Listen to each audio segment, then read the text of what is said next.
De cada 10 personas que tienen algún tipo de síntoma, solo 2 son patología, solo 2 tienen patología orgánica, mientras que los otros 8 son disfunción. Y esas disfunciones se abordan a través de entender la salud, a través de normalizar los procesos biológicos, no a través de intervenir con tecnología o con fármacos. Si tienes síntomas, tienes cefaleas, tienes dolor digestivo, tienes dolor menstrual, y aquí debes saber que puedes arreglar esto y definitivamente en tu vida, no temporalmente, no, lo puedes arreglar definitivamente. El dolor de regla, por el hecho de que sea frecuente, no significa que sea normal. Las cefaleas, por el hecho de que sean frecuentes, no significa que sean normales. El sobrepeso, por el hecho de que sea frecuente, no significa que sea normal. Y se cura 100%. David, bienvenido al podcast en busca de reformar el sistema de salud. ¿Cómo estás? Hola Gonzalo, un placer estar aquí contigo y con todos tus oyentes. Vivimos en una de las eras con más avances médicos y sin embargo tenemos cada vez más enfermedades crónicas. ¿A qué crees que se debe esto? Bueno, probablemente el hecho de que se enfoque la salud desde la ausencia de enfermedad es la semilla que da lugar a un paradigma que a medio y largo plazo nos están enseñando los datos que no es el camino. Es decir, cuando vemos dónde tiene el foco la innovación tecnológica en biomedicina, tiene el foco en la enfermedad. Y eso es buenísimo porque tú, como estudiante de medicina, ves cómo salváis vidas constantemente en urgencias, en quirófanos, en enfermedades que tiempo atrás esas personas hubieran fallecido, y gracias a los avances tecnológicos hay un pequeño segmento de población que consigue sobrevivir. Pero ¿qué ocurre? Que actualmente de cada 10 personas que tienen algún tipo de síntoma, solo 2 son patología, solo 2 tienen patología orgánica, mientras que los otros 8 son disfunción. Y esas disfunciones se abordan a través de entender la salud, a través de normalizar los procesos biológicos, no a través de intervenir con tecnología o con fármacos. Eso lo que hace es que el 80% de la población se sienta que cuando tiene cefaleas, cuando tiene dolor menstrual, cuando tiene dolor lumbar, cuando tiene problemas de insomnio, problemas digestivos o problemas anímicos, todos estos escenarios que he nombrado son disfunciones. Cuando todos estos escenarios se abordan desde un enfoque tecnológico, farmacológico, lo que hace es no resolver, sino que enquistar el problema. Porque realmente lo que hace falta en esos 8 de cada 10 pacientes es entender los mecanismos biológicos que además tengan una lógica con nuestra evolución y con nuestros genes. Nada en biología tiene sentido sin el prisma de la evolución. Cuando hacemos esa mirada que entiende la evolución, que entiende nuestros genes, que entiende la salud, de golpe es algo que ocurre casi espontáneamente, que se incluye la alimentación, el ejercicio, la regulación de biorritmos, la gestión o el abordaje del estrés. Entonces, todo eso no es tecnología, no es high-tech medicine, sino entendimiento de la salud y del estilo de vida. Ya vamos a ir con ese 80% que son cosas más disfuncionales y qué podemos hacer para mejorar. Pero me gustaría algo bien práctico, que es, por ejemplo, cefalea, este dolor de cabeza que probablemente no sé porcentajes, pero la mayoría de personas que tienen algún tipo de dolor de cabeza toman un paracetamol o un ibuprofeno. ¿Qué pensás sobre esto y qué crees que es lo mejor que deberíamos hacer en estos casos?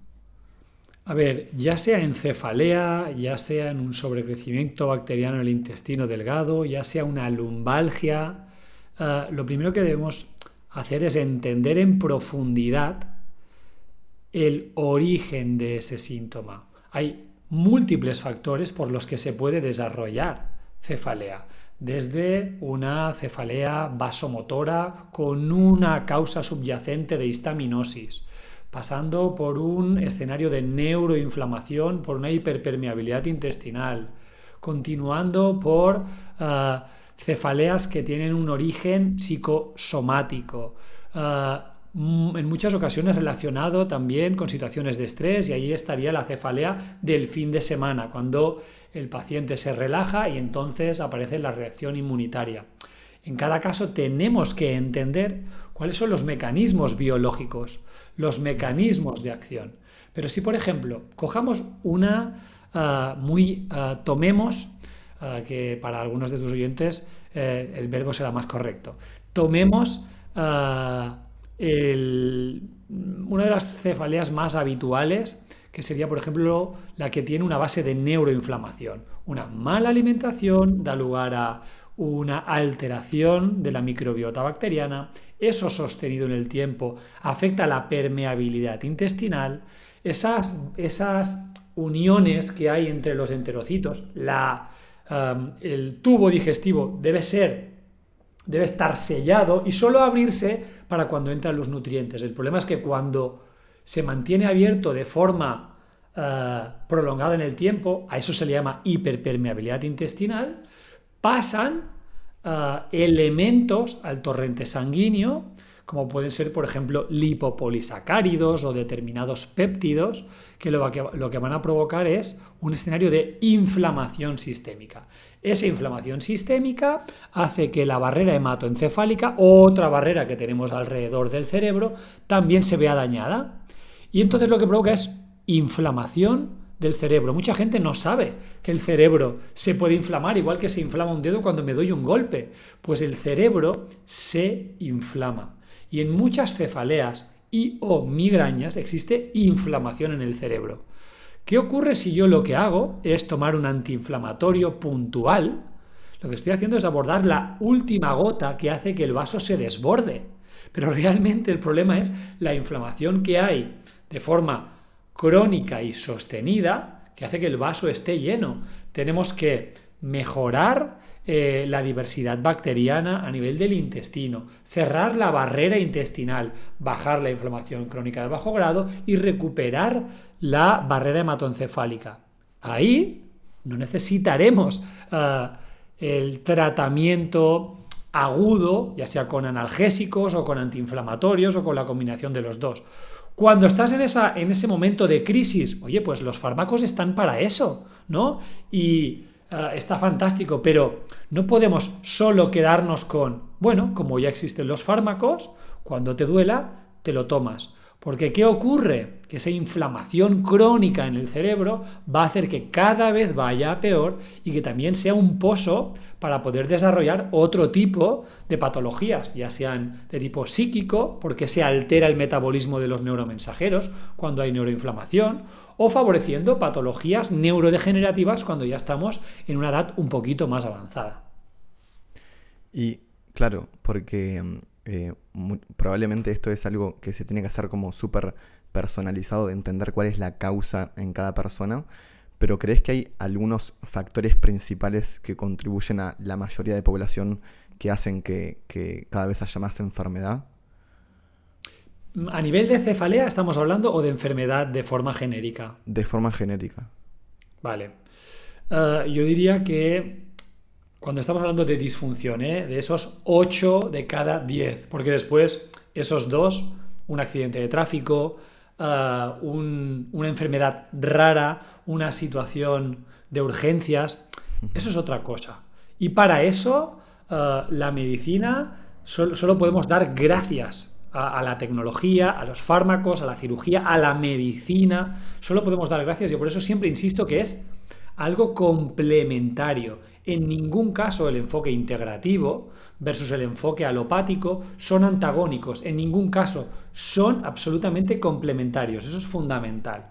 Entonces, de estos 8 de cada 10 pacientes, lo que sabemos es que hay diferentes elementos que han impactado a lo largo, sobre todo de los últimos 100 años aproximadamente, a partir de la revolución industrial, donde la vida de las personas ha cambiado significativamente respecto al 95% restante del tiempo de evolución de la especie humana. Algo tan sencillo como que ahora vivimos encerrados ante pantallas. Algo que nuestro sistema nervioso, algo que nuestra piel, algo que nuestro organismo reconoce y requiere como una necesidad, es, por ejemplo, la vida exterior. Ya no estoy hablando de niveles de vitamina D, que absolutamente son dependientes de una vida exterior, pero es que simplemente el hecho de estar en contacto con la luz natural es uno de los factores que más impacta en el estado anímico. Si nosotros tomáramos un grupo de personas y les preguntáramos, de los 3 factores que te voy a decir a continuación, ¿cuál de ellos es el que tiene más impacto a nivel de estado anímico a corto plazo? ¿Alimentación? ¿Ejercicio físico? ¿O exposición a la luz natural? El segundo y el tercero.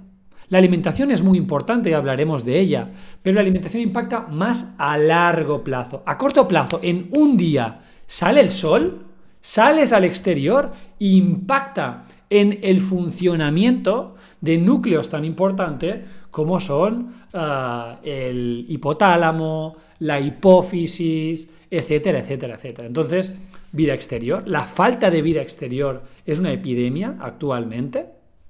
Eso impacta en unos niveles de vitamina D bajos de forma universal o prácticamente universal. Montón de personas que no llegan a los niveles mínimos de vitamina D necesarios, y la vitamina D sabemos que regula el sistema inmune, el sistema endocrino, el sistema nervioso, la salud ósea, la absorción a nivel intestinal. Son tantas cosas. Entonces, vida exterior, por un lado, y dentro de la vida exterior, vitamina D. Aquí le podríamos añadir, por supuesto, el estado de estrés de bajo grado. Fíjate que todavía no he empezado a hablar de alimentación, porque realmente los elementos de los que te estoy hablando son igual o más importantes que la alimentación. Se ha incorporado, se ha asimilado como algo normal tener vidas con estrés de bajo grado. Yo no sé si por ahí, por Uruguay, se dice también la frase de no me da la vida. No sé si se dice o no se dice. Sí, por aquí sí, la dicen mucho, y a mí particularmente me parece que es triste tener que decir esa frase, porque realmente indica un ritmo de vida que nada tiene que ver con nuestra fisiología. El estrés crónico de bajo grado es uno de los factores que más enferma y más patología, ya no estoy hablando de disfunción, es que acaba dando lugar a ese 20%, a problemas neoplásicos, a problemas de patología orgánica severa.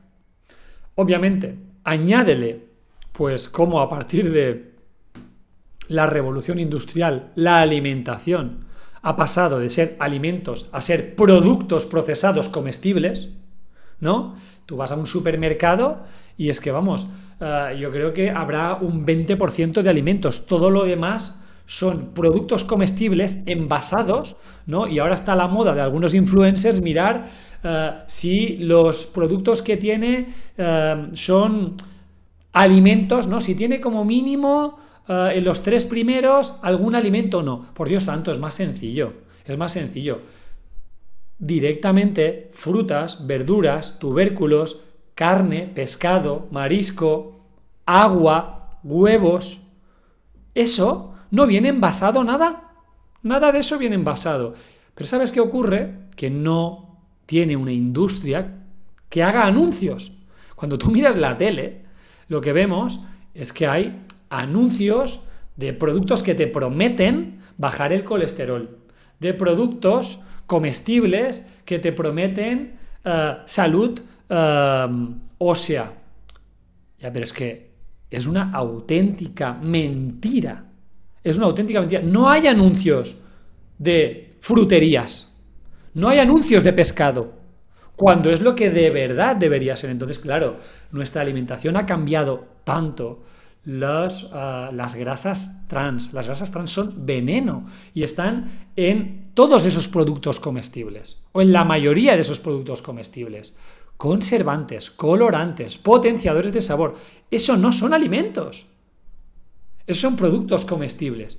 Después quizá diría que el punto número 4 sería, pues claro, cuando tú tienes la nevera llena y el estímulo biológico natural para el movimiento durante miles y miles y miles de años ha sido la búsqueda de comida. Claro, pues yo tengo la nevera llena y al trabajo voy en coche o me pongo delante de una pantalla para trabajar.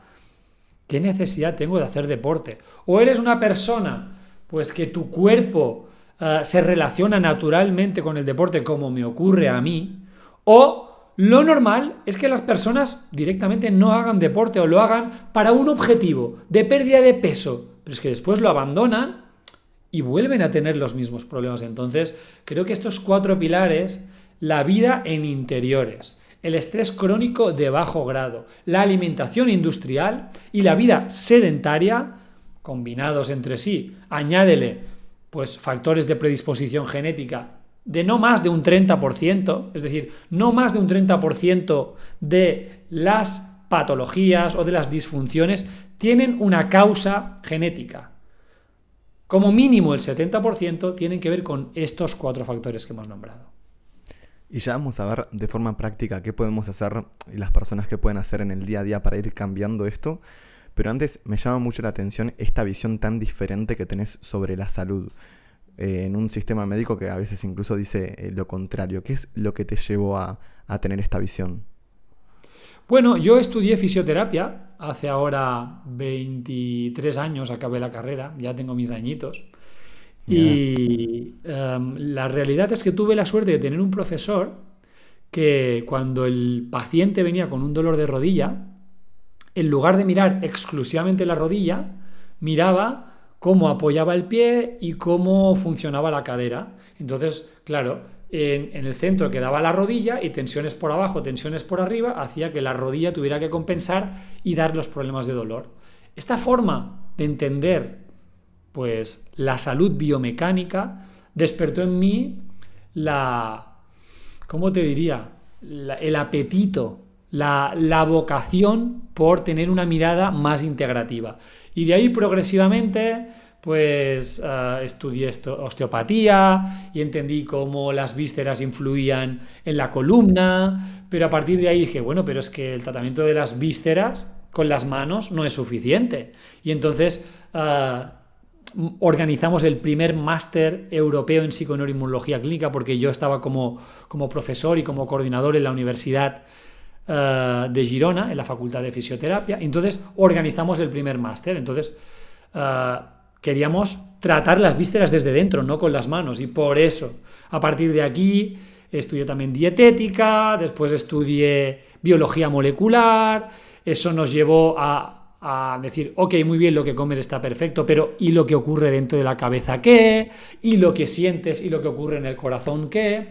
Y a partir de ahí, pues, han sido 20 años donde poco a poco, sobre todo estos últimos, yo diría, 15 años, trabajamos muy duro para aquello que nos apasionó, darle forma para que nuestros alumnos y también nuestros pacientes, nosotros tenemos un equipo de doctoras que se han formado con nosotros y que tienen diferentes especialidades, dermatología, medicina interna, neurología, y a los pacientes acuden a nosotros, y ellas con la mirada de medicina más medicina integrativa tratan a esos pacientes. Y para nuestros alumnos, pues lo que les enseñamos, alumnos son médicos, fisioterapeutas, dietistas nutricionistas, biólogos, farmacéuticos, pues hemos tenido el desafío de transformar todo este conocimiento en algo que sea útil, algo que sea usable, porque está muy bien los estudios científicos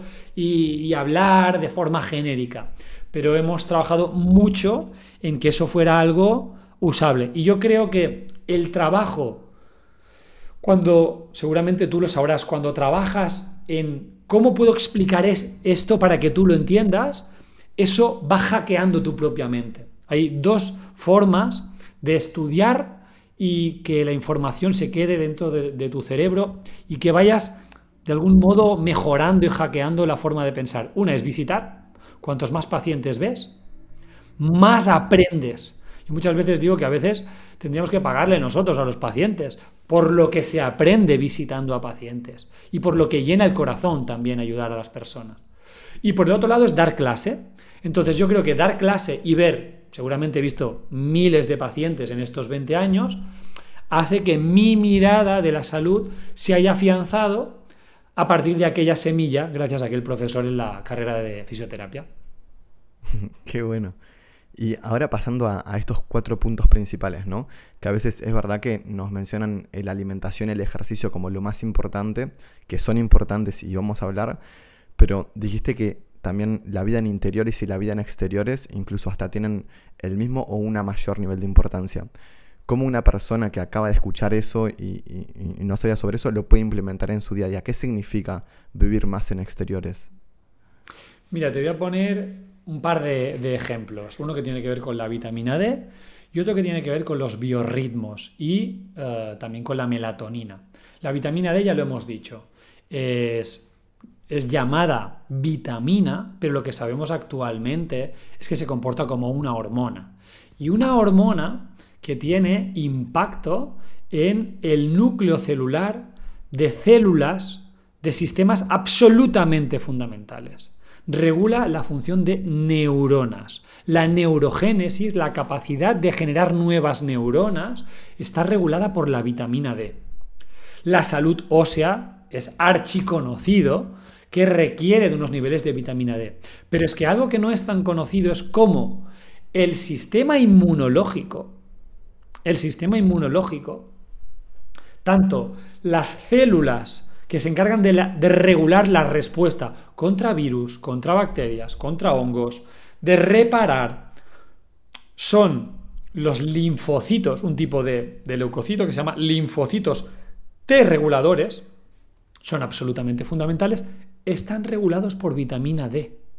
Es decir, que tu cuerpo sepa responder de un modo preciso y proporcional al agente que te está atacando depende de unos niveles suficientemente altos de vitamina D. Y lo que vemos es que la población actualmente tiene un déficit universal de vitamina D. Entonces, eso es súper potente. Pero es que te digo más. La resistencia a la insulina, el páncreas, la tiroides, las gónadas, tienen receptores para vitamina D. Entonces, un exceso de producción de insulina, un glucagón desenfrenado, traducido para los oyentes, que da o puede dar diabetes tipo 2 o resistencia a la insulina o niveles de glucosa elevados, cosa que son súper peligrosos porque lo que van a favorecer es la glicosilación de determinadas proteínas en la sangre, el favorecimiento de placas de ateroma, la rigidificación de los vasos sanguíneos, y eso puede dar lugar a un trombo, y ya sabemos lo que es, infarto, ya sea de miocardio, ya sea infarto cerebral o otro tipo de infarto en otra parte del cuerpo, como puede ocurrir, por ejemplo, en extremidades. Todo eso está regulado por la presencia o no de una buena sensibilidad a la insulina. Pues la vitamina D regula eso. La vitamina D regula el hambre y la saciedad. Es una absoluta barbaridad. Entonces, podríamos estar hablando 10 horas solo de vitamina D. Pero es que ahora hablemos de biorritmos, porque te prometió que te diría por un lado vitamina D y por el otro lado te hablaría de biorritmos. Algo que seguro que a los oyentes y las oyentes les gustará es saber que cuando nos levantamos por la mañana, la luz solar, no estoy hablando ponerte a mirar el sol, la luz que impacta de forma indirecta en tus ojos, a través del nervio óptico, va al núcleo supraquiasmático, es una parte del hipotálamo, y activa la producción de cortisol en dosis óptimas. La gente cree que el cortisol es malo. No, el cortisol lo necesitamos para levantarnos por la mañana y tener chispa. Cuando hay un exceso de cortisol, eso es malo. El exceso de cortisol mantenido en el tiempo. La dosis óptima de cortisol por la mañana es fundamental. De hecho, pacientes con la etiqueta de fibromialgia o fatiga crónica tienen un déficit de cortisol. Un déficit de cortisol es un problema, un exceso de cortisol es un problema. La dosis óptima de cortisol se regula a nivel central a través de la exposición, o mejor dicho, el contacto de los ojos con la luz solar. Repito, no significa mirar el sol directamente, sino la luz que impacta de forma indirecta. ¿Y qué hacen muchas personas por la mañana? Se levantan, se ponen las gafas de sol y dicen, necesito un café para activarme. Quítate las gafas de sol, por Dios, porque solo la luz, de un modo indirecto en tus ojos, facilitará los sistemas endógenos de activación. Y después, no solo eso, sino que la producción de melatonina en nuestro organismo a nivel periférico se genera durante el día gracias a la exposición a la luz, diferentes espectros de luz. En este caso hablaríamos más de los rayos infrarrojos que se dan pues a primera hora de la mañana, pero también en el atardecer. Y después tenemos los rayos ultravioletas que impactan más en los niveles de vitamina D.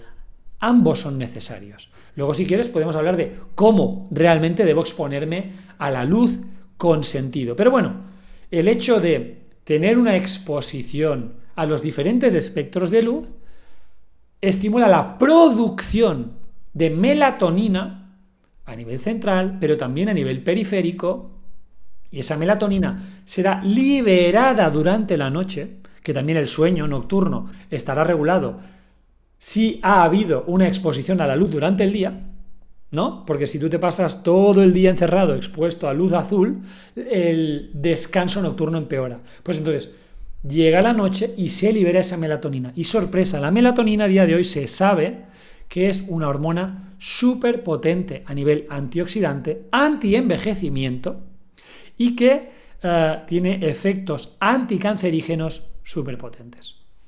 ¿Y cómo debemos hacer esta exposición a la luz solar?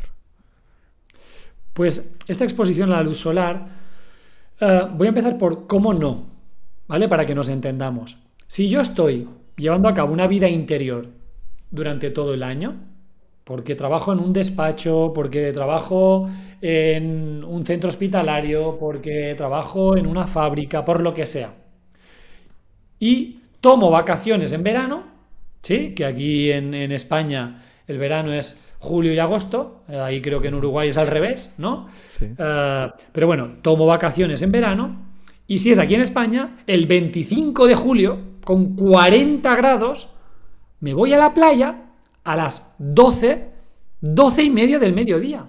Y ahí, ¿qué ocurre? Claro, que como no te pongas crema, como no utilices un tipo de bloqueante de los rayos ultravioletas, te vas a quemar. Y quemar la piel, claro, esos es dentro del espectro de luz, también hay rayos gamma que pueden ser perjudiciales, entonces te quemas y eso es nocivo, te estás haciendo daño. Pero nosotros creemos que los cazadores recolectores o cualquier tribu de África va a exponerse a la luz del sol al mediodía en verano, en verano. Lo que van a hacer es, cuando sale el sol por la mañana, se levantan, hacen lo que tienen que hacer, pues van a recolectar, van a cazar, hacen lo que tienen que hacer, y eso sería, por ejemplo, si es en verano, se levantan a las 7 y están activos más o menos hasta las 10 de la mañana, 10 y media. A partir de ahí, se ponen a la sombra. Pero tú ya has tenido una exposición donde los rayos impactan en diagonal y no en vertical, y de ese modo puedes ir generando una progresión en la piel para que pueda ir asimilando. Cuando más o menos llegan las 5 de la tarde, salen de la sombra y vuelven a estar en contacto con la luz. Por tanto, lo que nosotros hacemos, que es trabajar durante todo el año en vida interior y exponernos a la luz en el mediodía a 40 grados y ponernos bloqueante porque tengo vacaciones 15 días, claro, es natural que ahí esté muy denostado o se vea como algo súper malo ponerme al sol. Pero claro, si lo hacemos como lo hacen los cazadores recolectores, eso en verano. Y en invierno Lo que harás es lo contrario, porque justamente cuando no haya luz en unos rayos más verticales, tus niveles de vitamina D no se van a poder producir. Combinado con el frío, entonces el mediodía solar en invierno es más o menos a las 11, 12. Y ahí es cuando hay que estar en contacto. Si es que es un tema de sentido común, hace frío, te vas a poner al sol, y cuanto más sol vas a aprovechar, y cuando se vaya el sol, entonces lo que vas a hacer es protegerte de ese frío. Una cosa es cómo te expones en verano, otra cosa es cómo te expones en invierno. Sentido común, el menos común de los sentidos.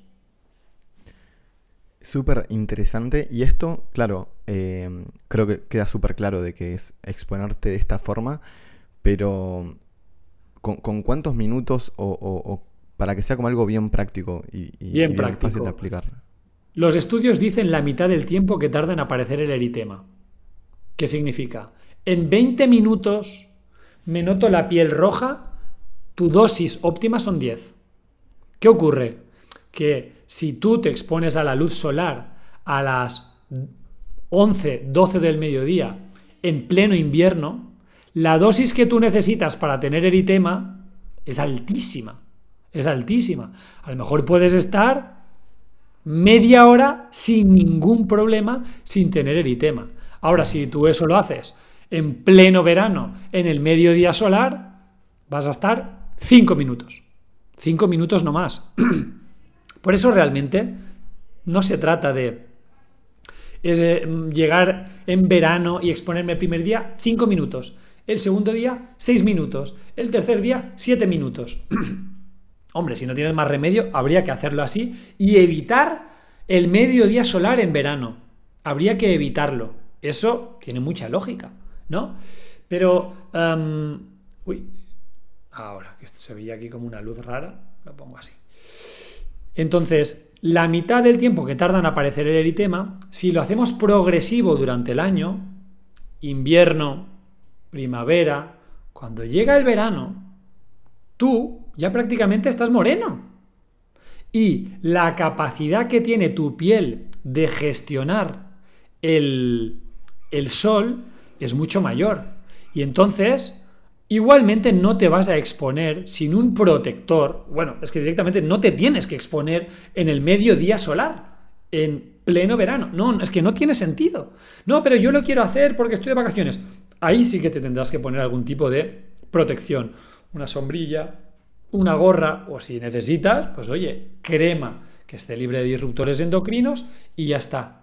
Pero si no, la progresión es la mitad del tiempo que tarda en aparecer el eritema y hacerlo progresivo. Invierno, primavera y finalmente verano, que sea en los momentos que no impacte el mediodía solar. Y ahora pasemos sí a la alimentación. ¿Cuál crees que es uno o cuáles son los principales mitos que crees que hay sobre alimentación? Bueno, quizá el más potente es el que fue subvencionado a mitad del siglo XX, ¿no?, por la USDA, que es la pirámide.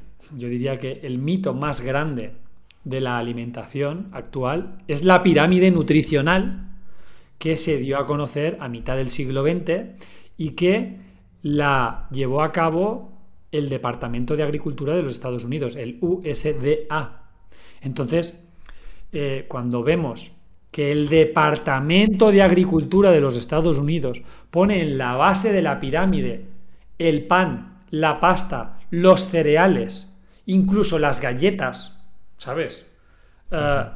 Por delante del pescado, por delante de la fruta. Es una locura. Pero claro, hasta que tú no dices, ostras, que esta gente tenían un conflicto de interés, que su producción agrícola eran los principales productores de cereales. Y entonces el vendedor de muletas nos dijo que nos cortáramos la pierna y le hicimos caso. El vendedor de cereales nos dijo que comiéramos cereales porque era lo mejor y le hicimos caso. Entonces el gran conflicto de interés y además el sinsentido que el Departamento de Agricultura sea el que haga una pirámide que tiene que ver con salud en lugar de el Ministerio de Salud, Yo diría que ese es el mito más grande al que nos hemos enfrentado durante muchos años. Porque después, realmente, las personas ya saben que aquello que viene envasado, que tiene conservantes, se lo comen, ¿vale? Pero ya saben que no se lo tienen que comer. Ahora, la gente está comiendo pan, la gente está comiendo pasta, la gente está comiendo 70% de su alimentación trigo, creyendo que están teniendo un hábito saludable. Y eso se debe a esa pirámide que nació de los conflictos de interés de la USDA. Y ahora me gustaría como charlar un poquito de algunos alimentos. Si querés, yo te digo un alimento y vos me decís un poco cuál es tu opinión, si lo recomendás, si no lo recomendás, en qué cantidad, etcétera. El primero es el chocolate. A ver, lo primero que diría es que si estás sano, otra cosa es que haya algún tipo de disfunción o patología que haya que tratar. Imagina que tienes celiaquía, que tienes un sobrecrecimiento bacteriano en el intestino delgado, que tienes autoinmunidad, ya sea una espondilitis anquilosante o una tiroiditis de Hashimoto, ¿no? Eso es otra cosa, ¿vale? Ahora, si vamos a hablar de hábitos saludables para todo el mundo, lo que diría es que en un 80% lo hagas bien, tengas unos hábitos saludables y un 20% sea libre. Por ejemplo, a mí la gente me pregunta, ¿cómo lo hago con mis hijos? ¿No comen pizza el fin de semana? Por supuesto. El 20% tiene que ver con salud emocional, con flexibilidad, con salud social, ¿no? Porque si eres tan estricto, cuando tengan 16 años, se van a comer las pizzas una detrás de otra, ¿sabes? Entonces, la regla 80-20. 80% sano, 20% flexible, ¿ok? Si estás sano. Si tienes algún tipo de disfunción, entonces requiere de un abordaje personalizado y hay escenarios donde hay que ser más rígido, pero normalmente es un periodo de tiempo concreto, empieza y acaba. Dicho esto, te puedo contestar sobre el chocolate. Obviamente hay muchos tipos de chocolate. Está el chocolate con leche que es súper rico en azúcares, en grasas trans, que cuando te lo comes eso tiene un gusto dulce que alucinas. Eso no es chocolate. Realmente el cacao tiene un gusto amargo. Entonces, justo hice un vídeo para nuestro canal de YouTube que hablaba de los diferentes tipos de chocolate.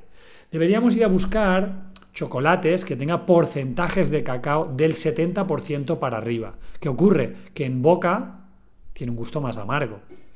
Si tenemos pues el paladar adaptado y podemos comer un chocolate del 95% cacao, lo que sabemos es que el cacao tiene polifenoles que en su justa medida pueden tener efectos protectores y beneficiosos, tanto a nivel cardiovascular como a nivel de fitoquímicos en la microbiota, pero en su justa medida, porque después nos agarramos a este argumento para comernos una tableta entera al día, ¿sabes? Y eso no es. A partir de un 70% es cierto que tendrá un poquito de azúcar, puede que no tenga prácticamente leche y que tenga unos niveles de grasas trans mucho más bajos. Entonces yo iría a buscar algo así y con la dosis óptima y siempre que te guste. No lo comería diariamente, sino pues de forma esporádica y en dosis que tengan sentido. Y conectando con lo que decías del 80-20, creo que esto es algo súper importante. En mi caso, por querer mejorar la salud y bueno, historia con enfermedad, siempre intenté tener la mejor alimentación y hubo momentos en mi vida en los cuales era como muy estricto con eso y claro, está buenísimo entender este estilo de vida ancestral y comer lo que estuvo siempre con nosotros, lo que crea la naturaleza, pero también hay que entender de que estamos en un mundo moderno y hay que adaptarnos a eso, ¿no? Porque si sos tan estricto, salís para afuera al trabajo, universidad, un cumpleaños y es imposible, ¿no? O sea que creo que en esa flexibilidad y en esa adaptación y esa adherencia es la base de una buena alimentación. Absolutamente. Sobre todo subrayaría, ¿cuándo hay que ser rígido? Cuando hay una patología y un tratamiento concreto durante un periodo de tiempo determinado. si es para salud, pero si casi puede ser un estímulo hormético y te sirve también para conocerte y para fidelizarte a ti mismo. Imagínate que a ti los lácteos te sientan mal y te comes una pizza porque te encanta la pizza y al día siguiente tienes la barriga hinchada y haces descomposición. Te sirve para recordarte por qué no comes lácteos. Y en definitiva, tu cuerpo responde en catalán, que yo vivo aquí cerca de Barcelona, se dice cosa dolenta fuera del ventre, lo traduzco. Cosa mala fuera de la barriga, pero claro, no rima en español. Cosa mala fuera de la barriga. Entonces, el cuerpo tiene capacidad para reaccionar ante inputs, vamos a llamarles adversos o no reconocidos. Lo que no tiene capacidad es para reaccionar diariamente 3 veces al día. Pero un 20%, si estás sano, es perfecto. Y sobre todo, hay algo que también es muy importante y creo que te gustará. La salud depende de años. El otro día me entrevistaban para un podcast y me preguntaban, ¿cuánto tiempo hace que llevas a cabo este estilo de vida? 20 años. ¡Ostras! Se quedó alucinando la chica. ¿Y no te cuesta? Digo, en absoluto. ¿Por qué? Entre otras cosas, porque existe la flexibilidad para que encaje con una vida social, para tener ese momento pues, de liberarte un poco. Y esos propios momentos, como he dicho, te recuerdan por qué haces lo que haces y por qué te sienta tan bien comer como comes o ayunar, por ejemplo, por la noche, ¿no? Entonces, eso es muy potente. Y como eso es así, lo puedes mantener en el tiempo y lo que de verdad previene de la enfermedad es llevar a cabo los hábitos durante mucho tiempo. Entonces, a mí que lo hagas perfecto durante 6 meses, prefiero que lo hagas un 80% bien durante 20 años. Eso es algo que muchas veces las personas no son conscientes de la potencia de llevar a cabo algo durante 20 años.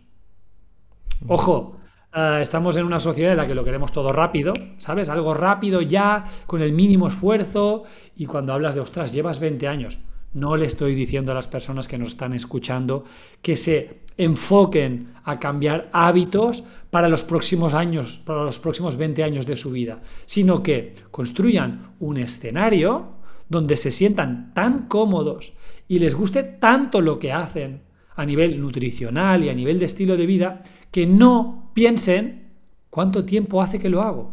Y cuando eso ocurra, un día mirarán y dirán, ostras, si llevo 5 años comiendo bien.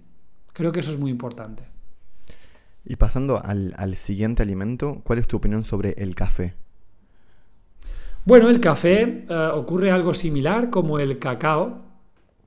Tiene algunos polifenoles que en determinados perfiles genéticos puede facilitar o puede ser protector, ¿no? Hay muchos estudios. Habría también que señalar que los estudios, los ensayos clínicos requieren de mucha inversión económica y que el 99% de los estudios sobre el café están llevados a cabo por industria cafetera. Eso a veces nos olvidamos, ¿no? Pero es cierto que tienen polifenoles, un café de calidad, de un café, un grano de verdad, ¿no?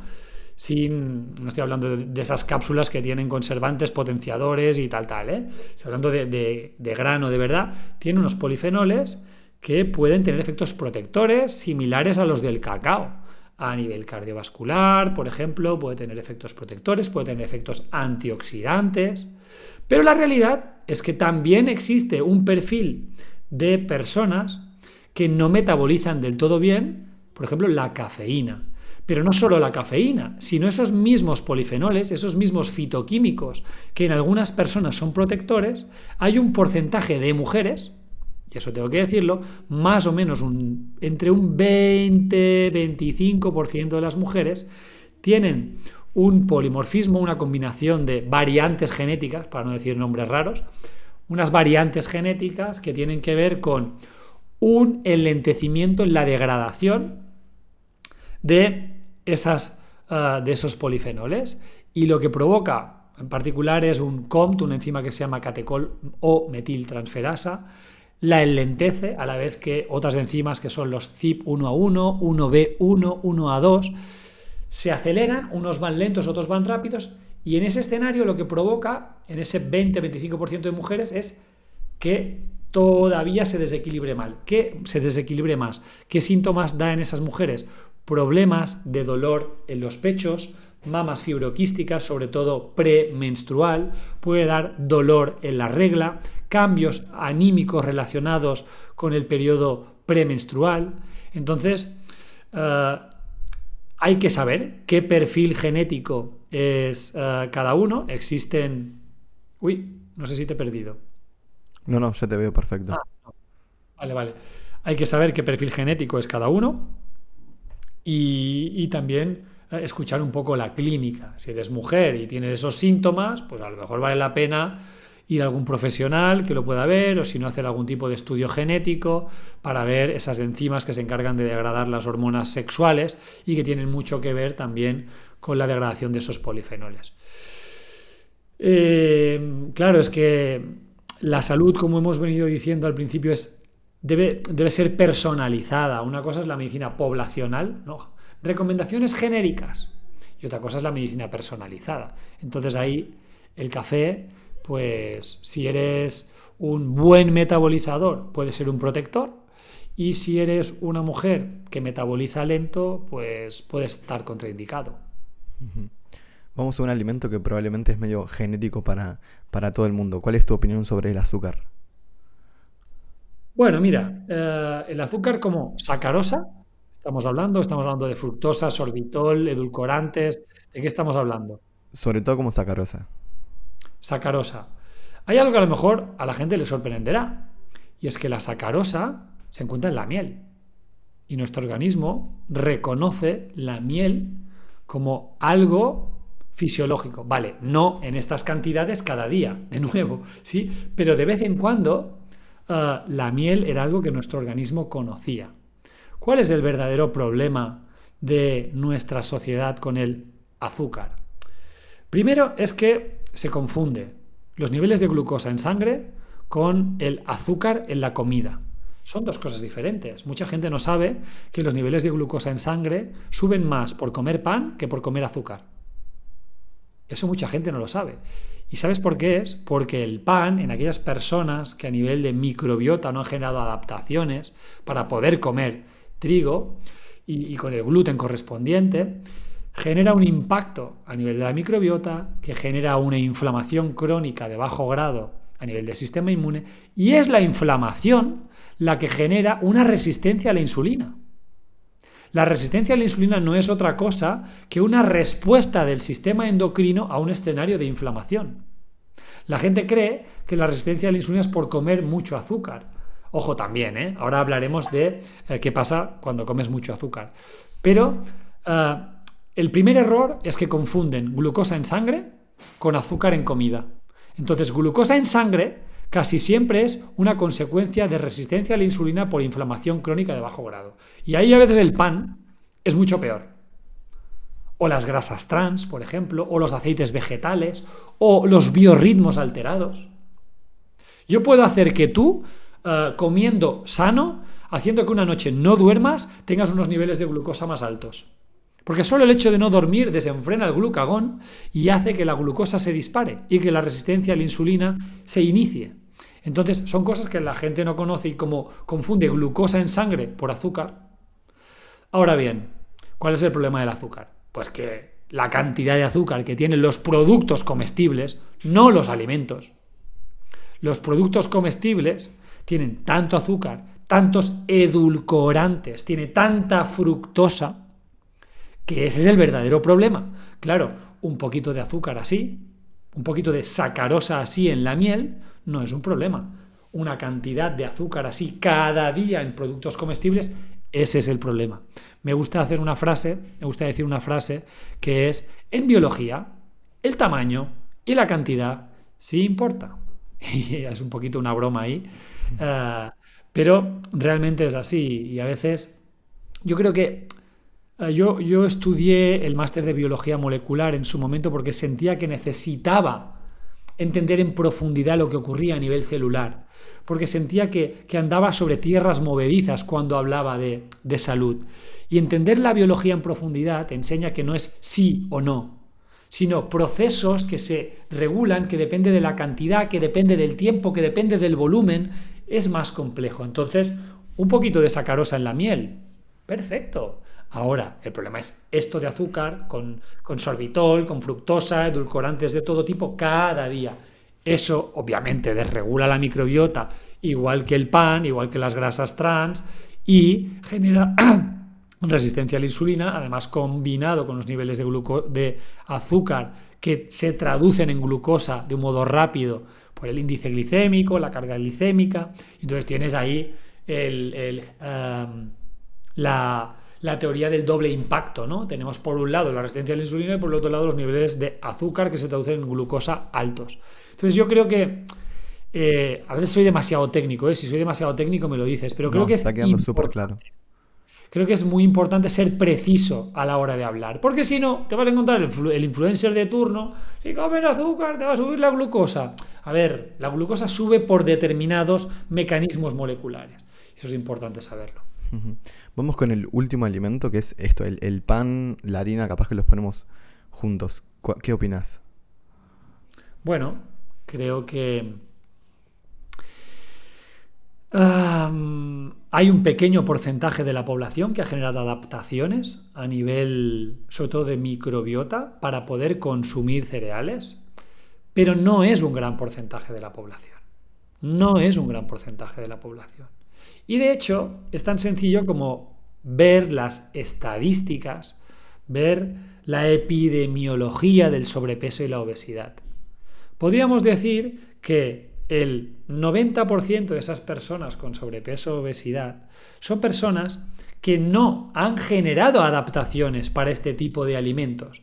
Porque la realidad es que por la influencia de esa pirámide nutricional gestada o creada por la USDA, la mayoría de la gente consume entre un 50 y un 70% a lo largo de su día, cuando lo analizas, es trigo.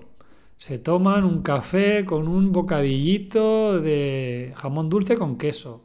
A media mañana una galletita. Para comer me voy a comer un plato de pasta que es más sano y de postres. Venga, se va a comer una fruta si quieres. A media tarde o se come un bocadillito, a lo mejor no come nada. Y para cenar voy a cenar suave. Unas tostadas con un poquito de jamón o, ¿sabes? Está comiendo 70% trigo. Entonces, realmente hay pocas personas, no más de un 30% de la población ha generado adaptaciones para poder consumir cereal de forma regular, especialmente trigo, especialmente gluten. ¿Sí? Esa combinación, estos trigos modernos con gluten ya es la combinación máxima de destrucción. Si tú eres una persona que has generado adaptaciones, y ahora te va a sorprender, pero yo tengo bastante buena respuesta. ¿Y qué ocurre? Pues lo que ves es que suelen ser personas delgadas, suelen ser personas sin problemas digestivos, ¿no? Entonces, tampoco no es casualidad, un poco de gracias le tengo que dar a mi madre, a mi padre y a mis ancestros por los genes y por la microbiota que me dieron, que me lo pusieron fácil. Y yo, por ejemplo, puedo comer, a mí me sienta peor comer legumbres que comer, por ejemplo, un bocadillo. Pero la realidad, y esto también es cierto, aunque tenga adaptaciones para poder comer cereales, puedo comer esto. No puedo comer esto, porque personas como yo mismo que tienen adaptaciones, por comer esto acabarán alterando la microbiota y generando inflamación de bajo grado y generando resistencia a la insulina y generando problemas de glucosa y de placas de ateroma y problemas cardiovasculares que son la causa número 1 de muerte en el mundo. Entonces, realmente no me estoy inventando nada. Tenemos que revisar los datos, la epidemiología, causa número 1 de muerte en el mundo, patología cardiovascular. Veamos los porcentajes de sobrepeso y obesidad, ya no solo en población adulta, sino en población infantil. Eso nos dice pues que no estamos adaptados a estos tipos de alimentos y sobre todo las cantidades en las que se comen. Entonces, para concluir, hay un pequeño espectro de la población que podría comer este tipo de alimentos, y yo mismo soy uno de ellos, no es más de un 30%, pero en esta cantidad, no en esta. El 70% restante provoca daño a nivel digestivo, sobrepeso, resistencia a la insulina, inflamación crónica de bajo grado, etcétera, etcétera, etcétera.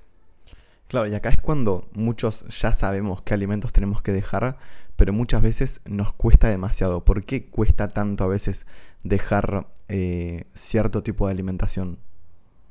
Bueno, hay muchos motivos, pero te voy a decir un par, ¿no? Uno es cómo la microbiota come antes que nosotros. Me explico. La microbiota son unos microorganismos que viven en simbiosis con nosotros. Y los tenemos en la piel, los tenemos en pulmones, pero el lugar donde más microorganismos simbióticos tenemos es en el sistema digestivo, desde la boca, estómago un poquito menos, intestino delgado un poquito menos, pero sobre todo colon bastante más. Estos microorganismos, cuando nosotros comemos, comen ellos antes que nosotros. Procesan determinados alimentos y después los metabolitos de el procesamiento a cargo de los microorganismos tienen efectos. Por ejemplo, los ácidos grasos de cadena corta, como el butirato, que es un súper potente regulador del sistema inmune, es la consecuencia del procesamiento de fibra prebiótica. Cuando comemos fibra prebiótica, por ejemplo, zanahorias, calabaza, manzana, ¿no? Eso tiene fibra prebiótica que es procesada por los microorganismos y da ácidos grasos de cadena corta que nos protegen. ¡Jolines! ¡Qué bien! Pero ¿qué ocurre cuando nosotros les damos de comer constantemente a nuestros microorganismos pan, productos comestibles ricos en azúcares, grasas, trans, etcétera, etcétera, etcétera? Que la microbiota se organiza en base a lo que comemos. ¿Qué significa se organiza en base a lo que comemos? Mueren aquellas bacterias que iban a procesar la fibra prebiótica y iban a hacer butirato, por ejemplo, y sobrecrecen las levaduras, los hongos, los parásitos y bacterias que pueden ser oportunistas o potencialmente nocivas. Entonces, ese nuevo escenario pasa de ser un bosque frondoso con hierbas, animalitos, plantas, flores y árboles a ser un lugar lleno de hongos y de levaduras. Esos hongos y esas levaduras son organismos que comen. ¿Qué ocurre cuando tú dejas de comer pan y tienes tu intestino lleno de esos hongos y esas levaduras? Que esos organismos, esos microorganismos dicen, que yo quiero que me des de comer. Y en primera instancia lo hacen generando apetito por, es que cómo me apetece comer pan, Pero sé que no lo tengo que hacer porque Gonzalo me ha dicho que no lo haga, me va a venir bien para no tener problemas digestivos. Perfecto, persisto. ¿Qué hacen esos microorganismos cuando ven que no les das de comer? Empiezan a generar los hongos, por ejemplo, micotoxinas. Unas moléculas, unas toxinas generadas por los hongos que hacen que te encuentres mal. Y entonces, madre mía, qué mal me encuentro. Es el último intento para que les des de comer aquello para que no mueran. Entonces, necesito comer pan, porque es que me encuentro mal, yo es que, no, esto no es para mí. Comes, les das de comer y entonces vuelves a estar en el círculo vicioso de ese sobrecrecimiento de hongos, que es el que te daba los problemas de migrañas. Si tú estás empoderado cognitivamente, tienes un profesional sanitario que te acompaña, seas capaz de decir, y te lo han explicado, te lo han anticipado, dirás, que se están muriendo y están haciendo micotoxinas, ahora os vais a fastidiar, no os voy a dar de comer. Aguantas, pum, rompes esa barrera y ese es uno de los puntos más importantes. Los microorganismos de nuestra barriga determinan muy mucho lo que nos apetece. A partir de aquí hay muchos otros factores, pues factores como exorfinas, que son sustancias que generan adicción, o otros factores que tienen que ver con factores sociales, o la multitud de estímulos que recibimos constantemente. Vas al cine con tu pareja y hueles crepes por aquí y gofres por allá, ¿sabes? Todo eso son factores que hay un empoderamiento muy importante, o es complicado de gestionar. Yo entiendo las personas que no tienen el conocimiento, que no tienen el empoderamiento, que recaigan, lo entiendo. Ujú. Y como parte de la alimentación, es un alimento el agua, ¿no? ¿Cómo es la forma correcta de hidratarnos y cómo saber si lo estamos haciendo bien? Bueno, el agua realmente es lo mismo que la comida. Hay que comer cuando se tiene hambre, no a todas horas. Lo que pasa que a la industria alimentaria les interesa que comamos 5 o 6 veces al día. Ahora, si tú comes solo cuando tienes hambre, es probable que un día comas 3 veces, otro día tengas más trabajo y a lo mejor tengas menos apetito y comas 2 veces, que otro día hayas entrenado el día anterior, estés más relajado y comas más cantidad. Entonces, el hambre es variable a lo largo de los días y en función del ejercicio, en función de lo relajado, en función del acceso a la comida, ¿no? Todo eso es variable. Entonces, sería muy bueno desinflamar el sistema digestivo, empoderarnos cognitivamente para relacionarnos con el hambre real, que no es aquella que me apetece comer una galletita, sino es aquella que ¡buah! Me comería ahora un filete. Ese es el hambre real. Lo mismo ocurre con la sed. Nos entrenaron ves bebiendo durante todo el día, ¿no? Ahora están esas botellitas que tienes que ir bebiendo cada X horas. Pero bueno, ¿en qué momento dejamos de confiar en la capacidad de nuestro organismo para informarnos de que tenemos una necesidad? Cuando nos damos un golpe, nuestro organismo genera dolor para saber que tenemos un potencial daño de tejido y que no debemos cargar sobre esa rodilla en la que me he dado el golpe. Cuando tengo una bajada de niveles de energía, el hipotálamo lo detecta y despierta las neuronas orexigénicas y las sustancias que hacen que tengamos hambre de verdad. Pues lo mismo con la sed. La sed está controlada a nivel del hipotálamo y cuando tenemos una bajada en el volumen de minerales o en el volumen de líquido, nuestro organismo nos va a pedir bebe y bebe con cantidad y sobre todo bebe líquido con minerales, no aguas de mineralización débil, que es otro de los engaños que no tiene absolutamente ningún sentido y que lejos de generar salud, lo que genera es un compromiso a nivel renal. Por tanto, realmente la sed es lo mismo que el hambre. Hay que beber en base a el ejercicio, el calor, el sudor, los alimentos que he comido. Entonces, cuando te relacionas con tu organismo con la confianza de que te va a decir cuánta agua debes beber, entonces bebes lo que toca y bebes agua como toca, un agua mineral que te llena la boca, que no hace que estés haciendo pipí cada 2 por 3. Para los oyentes y las oyentes, si no saben si el agua que están bebiendo es suficientemente mineralizada, lo que ocurre cuando bebes agua poco mineralizada es que te pasas el día haciendo pipí y que incluso por la noche te levantas para hacer pipí. Mientras que cuando bebes agua mineral, que es la de las fuentes, la de los manantiales, la de que conocen nuestros genes, lo que pasa es que hoy en día las fuentes y los manantiales no son fiables en prácticamente ningún lugar del mundo, ¿no? Pero era agua que había estado en contacto con las piedras, que estaban llenas de minerales, que tenían un gran residuo seco.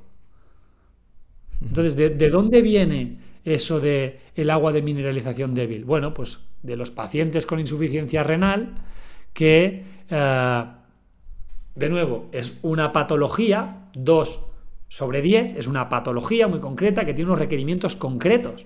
Pero aquí yo les preguntaría, y con esto acabo la respuesta que me he enrollado, yo les preguntaría, Gonzalo, ¿caminar es bueno o malo? Bueno, Bueno. ¿Y si tengo una fractura de cadera? claro, ahí no. Vale, entonces, ¿el agua con minerales es buena o mala? Buena. Depende. ¿Y si tengo una insuficiencia renal? Lo que pasa es que la industria ha incorporado la mineralización débil desde el enfoque de la insuficiencia renal. Y lo que nos está provocando es un desequilibrio entre líquido y minerales que hace que nos pasemos el día haciendo pipí y poniendo en tensión nuestro sistema renal. Ujú. ¿Y cómo sabemos si está mineralizada? ¿La vas a comprar y lo ves en algún lado o es algún filtro Sí, como... el perfil de minerales, miras el residuo seco, que sea superior a 200, 250, que tenga unos niveles de magnesio que estén bien, que tenga unos niveles de calcio, que tenga silicio, que tenga potasio, es decir, que sea un agua pues que tenga minerales. Voy a decir una marca, bueno, claro, ahí en Uruguay no sé qué marcas habrán, pero bueno, aquí en España hay un par de marcas como por ejemplo Cabreiro A o Solán de Cabras que tienen un buen perfil, mientras que hay otras como Bezoya o similares que tienen un perfil que cuando las comparas dices, madre mía, es que una es casi casi agua destilada y la otra tiene minerales. Ujú. Y para finalizar, ¿qué le dirías a alguien que cree que no puede cambiar su salud? Bueno, que a cada uno nos llega nuestro momento de motivación y de necesidad. Entonces, si realmente yo me encuentro bien, no tengo ningún síntoma y no es mi momento, no pasa nada. No pasa absolutamente nada. A lo mejor no lo necesito jamás y oye, felicidades por la genética que te ha tocado y por la microbiota tan fuerte que te ha tocado. Pero la realidad es que eso cada vez es un porcentaje más y más y más pequeño. Y la realidad es que en un momento u otro la vida nos presenta un escenario en el que nos dice, oye, o empiezas a tomar conciencia o esta inflamación, ¿sabes? O este envejecimiento prematuro, o este dolor de regla, o esta cefalea, o este dolor digestivo. Entonces, eso, el dolor es el mayor motivante que hay, el mayor motivador que existe, y ahí yo sí que diría que sería fantástico que si tengo algún tipo de síntoma, pues que pueda buscar un profesional que me empodere y que sea capaz de entender mi organismo de un modo personalizado e integrativo. Si encima pues es un doctor que tiene visión alopática y visión integrativa a la vez, como tenemos en nuestro equipo, pues fantástico, porque le vas a explicar lo que te ocurre y dirá, ok, esto es más patología, tienes que ir por aquí, y esto es más disfunción, vamos a hacer por acá, ¿no? Pero yo lo que diría es que si no tienes síntomas, si no tienes necesidad, no pasa nada, ya llegará tu momento. Ahora, a lo mejor sí tienes síntomas, tienes cefaleas, tienes dolor digestivo, tienes dolor menstrual, y aquí debes saber que puedes arreglar esto y definitivamente en tu vida, no temporalmente, no, lo puedes arreglar definitivamente. El dolor de regla, por el hecho de que sea frecuente, no significa que sea normal. Las cefaleas, por el hecho de que sean frecuentes, no significa que sean normales. El sobrepeso, por el hecho de que sea frecuente, no significa que sea normal. Y se cura 100%. Qué bueno, me encantó. Me dan más ganas. Yo ya estoy estudiando en Regenera, pero me dan ganas de hacer el máster en psiconeuroinmunología. Sin duda que lo voy a hacer porque creo que esta visión mucho más global e integrativa sobre la salud es súper importante. Así que, David, te agradezco muchísimo por todos los mitos y las verdades que dijiste hoy. Le invito a las personas a compartirlo con alguien que cree que le pueden servir todo esto. Pero nada, te agradezco mucho por pasarte. Muchísimas gracias a ti, gracias a todos los oyentes y las oyentes y te felicito por el trabajo que estás haciendo, que es muy bueno y estás ayudando a mucha gente. Y nada, ojalá que nos podamos ver en persona alguna vez, muy pronto. Seguro que sí. Un abrazo. Un abrazo fuerte para ti.